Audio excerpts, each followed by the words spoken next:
Bom, gente, infelizmente o vídeo foi interrompido por problemas técnicos, é pobreza mesmo, né? A memória era curta. Então, como eu estava dizendo para vocês, né? Em 1906, no governo Rodrigues Alves, tá? Que teve o convênio de Taubaté, que foi com os grandes produtores de café de Minas Gerais, São Paulo e Rio de Janeiro, tá? O presidente Rodrigues Alves, ele foi reeleito também uma segunda vez. Isso foi mais para frente, em 1918, tá? Porque na época as eleições elas eram feitas em março e o presidente assumia só em janeiro do ano seguinte. Mas infelizmente o que aconteceu com o presidente Rodrigues Alves? Vocês que assistiram o vídeo lá da gripe espanhola, né? O presidente Rodrigues Alves morreu, tá? Em janeiro de 1919, ele morreu de gripe espanhola. Ele se adoeceu lá por volta de novembro, dezembro e infelizmente veio a óbito, tá? Era uma gripezinha e tal, né? Não vamos brincar com essas coisas não, tá, gente? Mas enfim, o presidente Rodrigues Alves, no seu primeiro mandato, em 1906, tá? Quando, por ocasião do convênio de Taubaté, ele se reúne com esses grandes latifundiários, né, cafeicultores, essas oligarquias do café, e eles estabelecem o que? Olha, vamos socializar os prejuízos, na realidade, né? O que significava socializar os prejuízos? Porque os produtores de café, como eles produziam muito café, quando a produção era muito maior do que a procura internacional pelo café, o preço caía. Para o preço não cair, o governo federal se comprometia a comprar esses excedentes, né? E estocava esse café para depois vender numa época em que, digamos, a produção fosse menor, tá? Isso daí não deu muito certo, ok? Porque chegou uma hora que tinha tanto café estocado que o trem... Mas enfim, no convênio de Taubaté a gente tem essa socialização dos prejuízos, que consistia justamente nisso.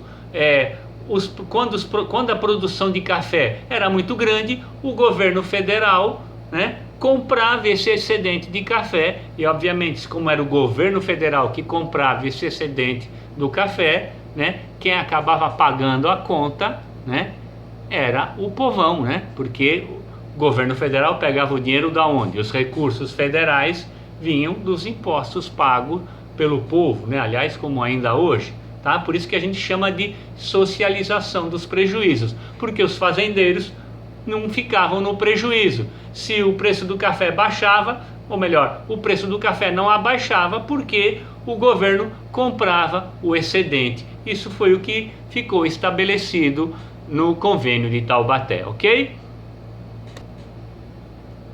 Bom, agora nós vamos ouvir um pouco de ópera. Ô, professor, tá ouvindo rock and roll agora, a ópera? Mas por que o próximo tema aqui é a borracha da Amazônia? O que ópera tem a ver com borracha da Amazônia? Estamos ouvindo aqui uma ópera de Giuseppe Verdi, La Traviata. Ok? Bom, então, gente, do rock and roll para ópera são sempre estilos musicais. Vocês sabem que o professor de vocês não vai botar uma música tipo, sei lá, para falar da borracha da Amazônia. Vocês queriam que eu colocasse essa? Eu posso até colocar, né? Mas tudo bem.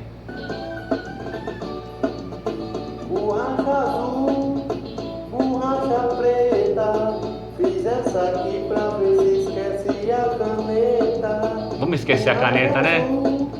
Borracha preta, fiz essa aqui pra ver se esquece da caneta. A caneta era azul. Então, gente, a caneta era azul, a borracha também. Mas enfim, a borracha da Amazônia, né? Eu comecei aí com uma ópera. Por quê? Porque a borracha, né, ela é extraída, obviamente hoje ela é feita até industrialmente, derivada do petróleo, mas principalmente no início do século XX, final do século XIX, início do século XX, a borracha, ainda hoje, né? Mas ela era principalmente extraída de uma árvore, né? O nome científico Hevea brasiliensis, né? A famosa seringueira, a seringa, tá? Então, como vocês sabem também, no final do século XIX, início do século XX, você tem a invenção dos automóveis, e o automóvel precisa de pneu. Pneu é feito de borracha. Depois da invenção do processo de vulcanização, né? O Dunlop, depois veio lá o Goodyear, tá? Enfim, que inventaram o processo lá de fazer o pneu, precisa de borracha. E de onde vai estrear a borracha? Da seringa. E onde tem as seringueiras? No Brasil, porque as seringueiras eram árvores, né, endêmicas da Amazônia. O que significa endêmica? Que só tinha aqui, ok? Então, como só tinha árvores de seringueiras, né, as seringueiras só tinham na Amazônia, então a Amazônia começou a ter um progresso rápido, né, muito rápido, porque a única borracha que se encontrava no mundo vinha da Amazônia. Então, digamos, você tem o surgimento dos chamados os barões da borracha, né? Que eram os latifundiários, os donos dos seringais, que praticamente exploravam os trabalhadores. Esse também foi um período muito triste da história brasileira, porque a grande maioria dos trabalhadores que trabalhavam nesses seringais era quase que um trabalho escravo. Era aquele trabalho que a gente chamava o sistema de barracão. O que era o sistema de barracão? O trabalhador, né, obviamente, inclusive na época foram importados, né, muitos trabalhadores do Nordeste, porque no Nordeste tinha passado por secas terríveis, tinha muita gente passando fome, muita gente na miséria, sem emprego. Então muitos nordestinos foram mandados, né, para essa região amazônica para trabalhar nesses seringais, foram até chamados de os soldados da borracha. E esses coitados, né, porque muitos morreram de doenças, né, malária, febre amarela, e as condições de trabalho nos seringais eram péssimas. Então vocês imaginam lá nos Cafundó do Juda, lá no sertão do Amazonas, no começo do século XX. Então essas pessoas trabalhavam ali no seringal, tudo aquilo que eles precisavam para o sustento deles, né? Desde alimentos, bebidas, as ferramentas que eles usavam, as roupas, eles compravam no barracão, né, de propriedade do seringueiro. E obviamente os produtos vendidos nesse barracão eram muito caros, porque quem fazia o preço era o seringueiro. E aí o que acontecia? Quando chegava o final do mês, tá, que esse trabalhador ia receber o salário todo contente, oba, trabalhei pra caramba, ralei pra caramba, né, tirei o leite do pau, bom, enfim, na hora, depois de um mês de trabalho, enfim, o cara ia receber o salário. Bom, quanto é que eu tenho para receber? Nada. Você está devendo dinheiro para mim. Como eu estou devendo? Eu trabalhei que nem um condenado e eu estou devendo. Porque o teu salário, vamos supor, era R$1.000, mas você comprou aqui café, feijão, arroz, uma botina, uma foice, né, uma garrafa de cachaça. Total o preço aqui R$1.200, portanto tu deve R$200 para nós. Então assim eu não gosto, eu vou embora. Vai não, né? Ele estava lá no fim do mundo, né? Obviamente o dono do seringal tinha os seus capangas, não deixava os caras embora. Então com esse sistema de barracão, esse coitado, né, quanto mais ele trabalhava, mais ele se endividava, acabava ficando lá, acabava morrendo lá, coitado, né? Ou morrendo de tanto trabalhar, ou morrendo de doença. Mas obviamente os barões da borracha ficaram muito ricos, né? Manaus passou por um período, né, de grande progresso econômico, tanto que inclusive até hoje em Manaus tem ali o prédio lá da Ópera de Manaus, né? Como é que se chama? Agora lembrei, Teatro Municipal de Manaus, né? Ficou praticamente, na época, gente, no começo do século XX, era um dos teatros municipais mais luxuosos do mundo, tá? atriz de ópera lá, o Caruso cantou ali, enfim, os principais cantores de ópera da época foram lá, porque os barões da borracha realmente acumularam grandes fortunas. Em Manaus teve um progresso muito rápido, tá?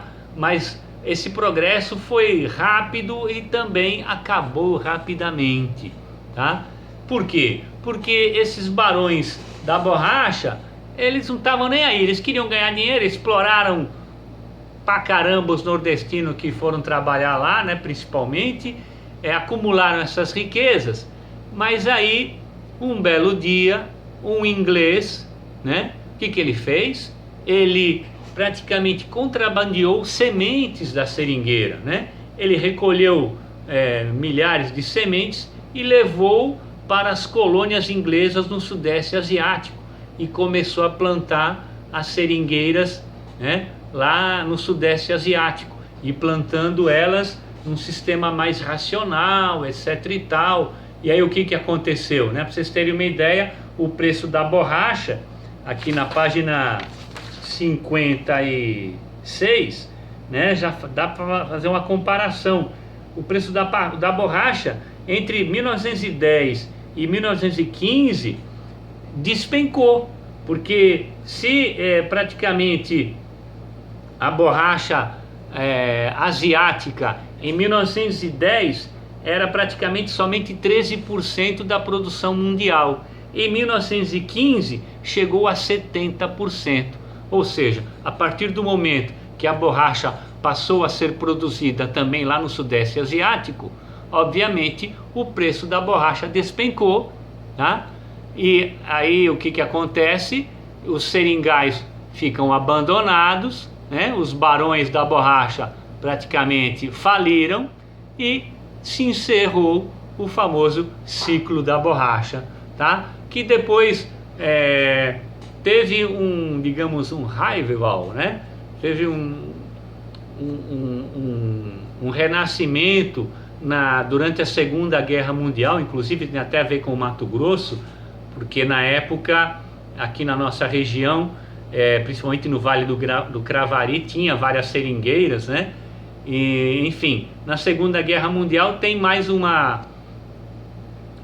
esse reavivamento da borracha brasileira. Por quê? Porque o Japão, durante a Segunda Guerra Mundial, o Japão invade essas colônias inglesas do Sudeste Asiático e a borracha brasileira volta a ser importante, mas foi só durante o período da Segunda Guerra Mundial. Acabou a Segunda Guerra Mundial, a borracha brasileira também perdeu o valor.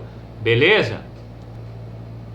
Bom, gente, então é o seguinte, continuando o capítulo no próximo vídeo, porque senão vai ficar muito longo aqui, vai levar 3 dias para fazer o upload, tá? Vocês podem ir estudando aqui as indústrias e urbanização na Primeira República, e aí no próximo vídeo eu vou comentar um pouco sobre isso e também sobre a Guerra de Canudos, né? E aí, para me despedir de vocês aí, para ficar no tema, né? Tema do Castelo Rá-Tim-Bum, quem teve infância, vamos lavar a mão, né? Depois de brincar no chão de areia a tarde inteira, antes de comer, beber, lamber, pegar na como vovó já dizia, né? Lava uma mão, lava a mão com água e sabão, lava direitinho, certo? Álcool gel quando não dá, mas o ideal, bactéria, coronavírus também. Água uma, água outra, água uma, água outra. Vamos lavar as mãos, gente. Quinta, sexta-feira e sábado, domingo também. Banheira, água e sabão. Lava a mão, tudo lavadinho, limpinho. Vamos espantar essa porcaria de vírus, para não falar outra coisa, certo? Usar máscara corretamente, beleza, gente? Vamos se cuidar, se cuidem. Até a próxima. Um abraço.